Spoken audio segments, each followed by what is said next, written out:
मैं हूं प्रज्ञा मिश्रा और आप देख रहे हैं प्रज्ञा का पन्ना। दोस्तों, हिंदुस्तान में महंगाई से हाहाकार मचा हुआ है।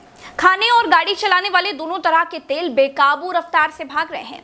हिंदुस्तान की सरकार से पूछा गया कि खाने का तेल इतना महंगा क्यों हो गया है भैया, तो बीजेपी सरकार में सब ईमानदार के पुतले हैं। आपको पता ही होगा, कोई कालाबाजारी तो करता नहीं होगा।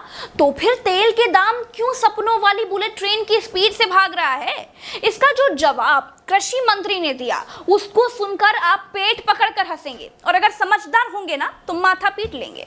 विश्व गुरु बनने जा रहे भारत के कृषि मंत्री नरेंद्र सिंह तोमर बोले कि हमने मिलावट को बंद कर दिया है, इसीलिए सरसों का तेल महंगा हो गया है। ये भारत सरकार का बहुत महत्वपूर्ण फैसला है। कृषि मंत्री ने कहा कि इसका फायदा देश भर के तिलहन और सरसों में काम करने वाले किसानों को होने वाला है। सरसों के तेल में थोड़ी सी हल्की महंगाई है, क्योंकि सरसों के तेल में सरकार ने मिलावट को बंद किया है। ये भारत सरकार का बहुत महत्वपूर्ण फैसला है। इस फैसले का फ़ायदा देश भर के किसानों को होने वाला है, जो तिलहन में काम करते हैं, सरसों में काम करते हैं।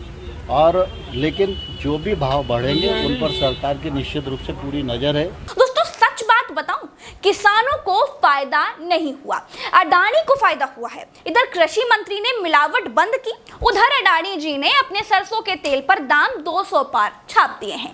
है ना गजब का संयोग? या फिर अडानी वाला भी मिलावट कर रहा था? जब सरकार ने कहा होगा कि शुद्ध तेल बेचो, तो फिर बेचारे ने दाम बढ़ाकर छाप दिए होंगे। तोमर का कहना है कि जो भी दाम बढ़ेंगे उस पर सरकार की नजर होगी। नरेंद्र सिंह तोमर जी, आप होंगे कृषि मंत्री, लेकिन मेरी एक बात जरूर सुन लीजिए, तेल महंगा होने से किसानों को कोई फायदा नहीं होने वाला है। देश को बेवकूफ मत बनाइए। इस देश का ज्यादातर किसान लाही यानी सरसों खेत से काटकर पीट कर बेच देता है, जिसको बड़ी बड़ी कंपनियां खरीद लेती हैं। फिर उस सरसों को कंपनियां अपनी मिलों में पेरती हैं, उसका तेल निकलता है, पैकिंग होती है और बाजारों में बिकता है। आप कहते हैं कि मिलावट रोकी है तो सरसों के तेल के दाम बढ़ गए हैं। आंखें खोलिए, अडानी की तेल की बोतल पर दाम प्रिंट होकर आ रहे हैं। ये आपके मिलावट रोकने से नहीं हुआ है। तेल बाजार में अडानी जैसी कंपनियों ने खेल कर दिया है, खेल। मिलावट खत्म करने से दाम उछलते तो बोतलों पर महंगे रेट प्रिंट होकर नहीं आने लगते। खैर, आपके मिलावट रोकने से गांव के रामलाल किसान को क्या फायदा हुआ है? अरे मैं तो कहती हूँ कि ढेला भर भी फायदा नहीं हुआ है। बड़ी बड़ी बातें दिल्ली में बैठकर करने में बड़ी अच्छी लगती हैं, बड़ा आसान होता है। किसान के घर में कोल्हू नहीं लगा, वो सरसों से तेल निकाल कर नहीं बेचता। इन्होंने सरसों के तेल में मिलावट बंद कर दी है, इसीलिए तेल महंगा हो गया है, ऐसा कह रहे हैं। सही बात बताऊं तो इनको भी नहीं मालूम है कि तेल महंगा क्यों हो गया है। ये सब कुछ जो है ना, वो कोऑपरेट का खेल है। ये कह रहे हैं कि इन्होंने मिलावट रोक दी है, इसीलिए तेल महंगा है। इसका क्या मतलब है? इसका मतलब है कि पूरा हिंदुस्तान अब तक मिलावटी तेल खा रहा था। कृषि मंत्री ने आंखें 7 साल बाद खोली हैं। 7 साल से ये बिल्कुल कुंभकर्ण की नींद सो रहे थे। क्या किया जा सकता है भाई? बनिए आप लोग बेवकूफ, बनते रहिए, राष्ट्रवादी चटनी चाटते रहिए और अंधभक्ति का गीत गाते रहिए, क्योंकि इससे ज्यादा आप लोगों से और कोई उम्मीद की भी नहीं जा सकती है।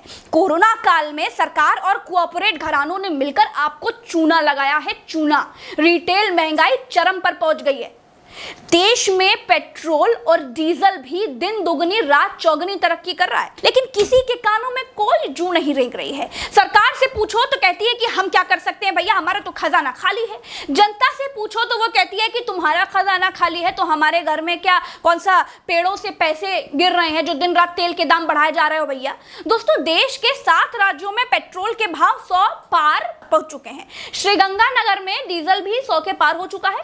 सरकार ने तेल के दाम केवल इसी साल 14% बढ़ाए हैं। अपने पेट्रोल पंप पर आप खुद जाइए और चेक करिए, आज भी आप पाएंगे कि 25 पैसे तक दाम बढ़ गए हैं। केवल 2021 की बात कर रही हूं। 2021 में तेल की कीमतें 50 बार बढ़ाई गई हैं। कितनी बार? 50 बार। इस 50 बार में पेट्रोल करीब 13 रुपए महंगा हुआ है, डीजल भी साल 13.5 रुपए महंगा हुआ है।